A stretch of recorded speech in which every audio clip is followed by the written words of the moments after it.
Saraswati group of education की ओर से आप सभी का स्वागत करती हूँ। बच्चों, पिछले क्लास में हमने संज्ञा का अभ्यास किया था। वहाँ पर मैंने आपको संज्ञा की परिभाषा और उनके भेदों की चर्चा की थी। उसमें हमने एक ही भेद का अभ्यास किया था। यहाँ पर हम और दो भेदों का अभ्यास करेंगे। उससे पहले हम पिछले क्लास में जो सीखा था उसे याद कर लेते हैं। संज्ञा यानी कि क्या और संज्ञा की क्या परिभाषा है। तो जो शब्द किसी व्यक्ति, वस्तु, पदार्थ, स्थान, भाव, पशु, पक्षी आदि की पहचान कराए उसे संज्ञा कहते हैं। संज्ञा यानी कि नाम और नाम यानी कि संज्ञा। पृथ्वी पर रहने वाले सभी लोगों को पहचानने के लिए कोई ना कोई नाम दिया गया है, जिसे व्याकरण की भाषा में संज्ञा कहा जाता है। यहाँ पर देखें तो जैसे कि किसी व्यक्ति का नाम नरेंद्र मोदी जी, किसी वस्तु का नाम मेज, किसी पदार्थ का नाम सेब, किसी स्थान का नाम आबू, जो आपको जाना बहुत अच्छा लगता है, किसी भाव का नाम जैसे कि रोना, हंसना, ये सारे भाव है। फिर किसी पशु का नाम जैसे कि सिंह, किसी पक्षी का नाम जैसे कि बुलबुल, फिर किसी नदी का नाम जैसे कि गंगा, यमुना, सरस्वती, किसी पर्वतों का नाम जैसे कि हिमालय। ये सारे शब्द किसी न किसी वस्तुओं या पदार्थों के नाम है, जिसे व्याकरण की भाषा में संज्ञा कहा जाता है। छोटे से शब्दों में बताऊं तो संज्ञा यानी कि नाम और नाम यानी कि संज्ञा। मैंने आपको बताया था कि संज्ञा के कुल 5 भेद है। वैसे देखा जाए तो बच्चे बहुत से लोगों का मानना है कि संज्ञा के 3 भेद है और कुछ लोगों का मानना है कि संज्ञा के 5 भेद है। वैसे संज्ञा के मूलतः 3 भेद है: व्यक्तिवाचक संज्ञा, जातिवाचक संज्ञा और भाववाचक संज्ञा। और 2 भेद बताओ तो समूहवाचक और द्रव्यवाचक संज्ञा। ये दोनों भेद जातिवाचक संज्ञा का ही अंश है। इसे मिलाकर कुछ 5 भेद होते हैं: व्यक्तिवाचक संज्ञा, जातिवाचक संज्ञा, भाववाचक संज्ञा, समूहवाचक संज्ञा और द्रव्यवाचक संज्ञा। बच्चों, पिछले क्लास में हमने व्यक्तिवाचक संज्ञा की चर्चा की थी। व्यक्तिवाचक संज्ञा की परिभाषा बताऊं तो जो शब्द किसी विशिष्ट नाम का बोध करवाता है उसे व्यक्तिवाचक संज्ञा कहते हैं। जैसे कि गांधी जी भारत के राष्ट्रपिता थे और है भी। भारत महान देश है। यहाँ पर भारत, गांधी जी विशिष्ट नाम है। जैसे कि तृप्ति मैडम पढ़ा रही है, यहाँ पर तृप्ति मैडम विशिष्ट नाम है, क्योंकि मेरे ही नाम की चर्चा हो रही है।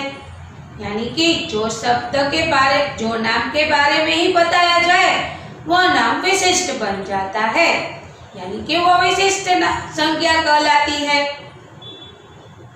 छोटे से शब्दों में बताऊं तो जो शब्द किसी खास यानी कि विशिष्ट नाम का उल्लेख करता है वह शब्द व्यक्तिवाचक संज्ञा कहलाती है।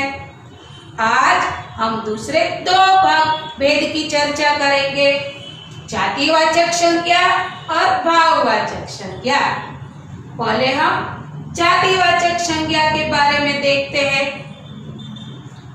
इसकी परिभाषा: जो शब्द किसी व्यक्ति, वस्तु, पदार्थ की संपूर्ण जाति का बोध करवाए वह शब्द जातिवाचक संज्ञा कहलाती है। बच्चों, मैंने यहाँ पर कुछ शब्द का हाईलाइट किया है, ध्यान दीजिएगा। जो शब्द किसी व्यक्ति, वस्तु, पदार्थ की संपूर्ण जाति का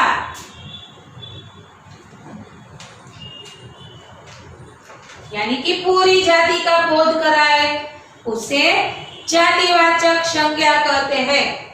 जैसे कि मनुष्य एक जाति है, प्राणी, पक्षी, नदी, पर्वत, पेड़, सिंह, कुत्ता, मोर, ये सारे शब्द जातिवाचक संज्ञा है। कैसे पहचानेंगे? जैसे कि मनुष्य बुद्धिमान है, यहाँ पर पूरे मनुष्य की बात हो रही है, संपूर्ण मनुष्य की जाति का बोध हो रहा है, यानी कि यह शब्द जातिवाचक संज्ञा है। जैसे कि प्राणी जंगली भी होते हैं और पालतू भी होते हैं, यहाँ मैंने संपूर्ण प्राणी जाति की बात की है, यानी कि यह शब्द जातिवाचक संज्ञा है।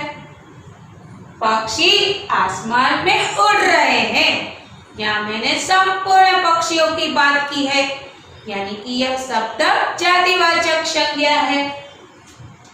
नदी का पानी मीठा होता है, यहाँ मैंने विश्व के सभी नदियों की बात की है कि सभी नदियों का पानी मीठा होता है, यानी कि नदी शब्द है वो जातिवाचक संज्ञा है, ये संपूर्ण जाति का बोध करवाती है।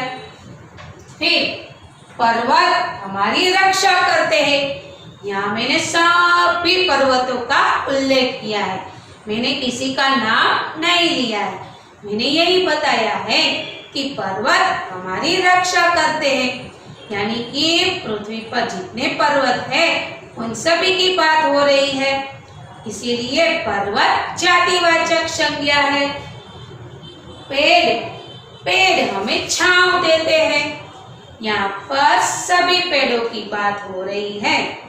यदि मैं बताऊं कि नीम का पेड़ कड़वा होता है, तो नीम का पेड़ है, यहाँ पर नीम शब्द भी जातिवाचक संज्ञा है, क्योंकि मैंने सभी नीम के पेड़ की चर्चा की है। सिंह जंगली प्राणी है, तो मैंने यहाँ पर सभी सिंहों की बात की है, इसीलिए सिंह शब्द जातिवाचक संज्ञा है। कुत्ता वफादार होता है, यहाँ मैंने सभी कुत्तों की बात की है, इसीलिए यह जातिवाचक संज्ञा है। यदि मैं यह कहूँ कि मेरा मोती कुत्ता है वह बहुत वफादार है, तो मैंने यहाँ पर किसी विशिष्ट कुत्ते का नाम लिया है, मोती, तो अब आपको समझ में आ गया होगा कि मैंने विशिष्ट नाम का उल्लेख किया मोती, तो यहाँ व्यक्तिवाचक संज्ञा बन जाएगा। यदि मैं कहूँ कि कुत्ता वफादार प्राणी है, तो मैंने केवल कुत्ते के बारे में ही चर्चा की है, संपूर्ण कुत्ते जाति की बात की है, इसीलिए यह जातिवाचक संज्ञा है। मोर हमारा राष्ट्रीय पक्षी है, यहाँ पर मोर शब्द है वो जातिवाचक संज्ञा है, क्योंकि यहाँ पर मोर की संपूर्ण जाति का बोध होता है, यानी कि जिस शब्द से उसकी संपूर्ण जाति का बोध हो वो सारे शब्द जातिवाचक संज्ञा कहलाते हैं। जैसे कि मैंने बात कर ली मनुष्य, प्राणी, पक्षी, यदि मैं कहूँ कि बुलबुल की आवाज मधुर होती है, तो यहाँ पर बुलबुल भी एक जातिवाचक संज्ञा है, क्योंकि मैंने बुलबुल की जाति की चर्चा की है। पृथ्वी पर जितनी बुलबुल है वो सारी बुलबुलों की आवाज सुंदर होती है। यदि मैं कहूँ कि नदी का पानी मीठा होता है, तो यहाँ पर मैंने पूरी नदियों की बात की है। अगर मैं कहूँ कि गंगा भारत की पवित्र नदी है, तो मैंने यहाँ पर किसी विशिष्ट नदी का उल्लेख किया है, तो बच्चों आपको समझ में आ जाएगा कि मैंने यहाँ गंगा विशिष्ट नाम लिया है, यानी कि गंगा व्यक्तिवाचक संज्ञा है। पर यदि मैं कहूँ कि नदी है वह बहती रहती है, तो यहाँ पर मैंने सभी नदियों की बात की है, इसीलिए नदी जातिवाचक संज्ञा है। यह जातिवाचक संज्ञा पूरे समूह का बोध करवाते हैं, इसीलिए यह जातिवाचक संज्ञा कहलाती है। अब देखते हैं भाववाचक संज्ञा। जो शब्द किसी व्यक्ति, वस्तु, पदार्थ के भावों का बोध करवाए उसे भाववाचक संज्ञा कहते हैं। भाव यानी क्या? हमारी फीलिंग्स, हम जो महसूस करते हैं वह भाव कहलाते हैं। जैसे कि गर्मी, ठंडी, गरीब, बुढ़ापा, अमीरी, आलसी, मेहनती, व्याकुल, मीठा, ये सारे शब्द भाववाचक संज्ञा है। अब हम बारी बारी से देखें तो हम कई बार कहते कि मैं मेहनती लड़की हूँ, यहाँ पर मेहनती भाववाचक संज्ञा है। वह गरीब बच्चा है तो गरीब शब्द है वो भाववाचक संज्ञा है। यहाँ पर भाव यानी क्या? तो किसी व्यक्ति, वस्तु या पदार्थ की दशा, परिस्थिति, धर्म, ये सारे शब्द भाववाचक संज्ञा कहलाते हैं। जैसे कि कोई पदार्थ, जैसे कि मैं बोलूं कि ठंडा पानी नहीं पीना चाहिए, तो यहाँ जो पदार्थ है पानी, उसका भाव क्या हुआ? ठंडा। फिर जैसे कि आज बहुत गर्मी है, तो यहाँ पर वातावरण का भाव है गर्मी। तो ये सारे शब्द किसी व्यक्ति, वस्तु, पदार्थ सभी के भावों का निर्देश करते हैं, इसीलिए ये सारे शब्द भाववाचक संज्ञा कहलाते हैं। तो बच्चों, आज आपको ये दोनों भेदों का अर्थ और उसकी कुछ समझ प्राप्त हो गई होगी। मैंने यहाँ पर आज इस क्लास में संज्ञा की परिभाषा, संज्ञा के भेद, उसके बारे में चर्चा की और हमने दो भेदों की चर्चा प्राप्त की, जैसे कि जातिवाचक संज्ञा और भाववाचक संज्ञा का हमने ज्ञान प्राप्त किया। बच्चों, इस क्लास के बाद आपको एक वर्कशीट मिलेगी।